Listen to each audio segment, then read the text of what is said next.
What Sir Freddie Laker did for transatlantic airfares, Derek Alsop hopes to do for bus fares in Nottingham. Today is just a practice run for March the 1st, when his cut-price double-decker begins operating a new bus route. He's one of the first to use the recent Transport Act, which allows direct competition on public bus routes. His two ex-Nottingham City transport buses will run between Eastwood and Stapleford 6 days a week. Some of his fares will be at least 50% cheaper, though he denies he's starting a price war. No, I don't like to look at it like that. We were given the opportunity with the 1981 Transport Act to submit applications for new licences, and so we decided that we'd been looking at this particular route. We decided to have a go and see how it went. There'll be conductors on Erewash Travel buses, not only to collect fares, but also, according to Mr. Alsop, to help pensioners with shopping and women with wheelchairs. Cheap and cheerful perhaps, but the big companies are fighting back.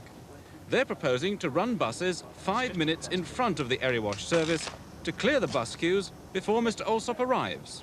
This may well be the case, although the timetable that we submitted, in fact, gets us to the terminus before they arrive, and so somewhere along the line we may well pass them and get a share of the traffic. So you're going to be overtaking of each other on the way, are you?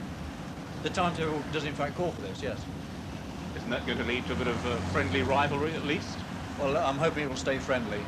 We don't want to cause any problems at all. We simply want to try and do what we set out to do, and that is give a service at a reasonable price. If you're successful, do you think you'll force bus fares down in the Nottingham area? It could show the way, I think, as it has in other parts of the country. If you decide to drop the fares, the indications are that loadings do go up quite considerably. And if this is the case, then we know we should only be too happy to contribute towards it. Erewash Travel have 6 months to see if its cut-price fares catch on, or, like Laker Airways, prove too cheap for its own good. John McLeod for Central News, on the buses in Nottingham. The People's Bus Service? Now,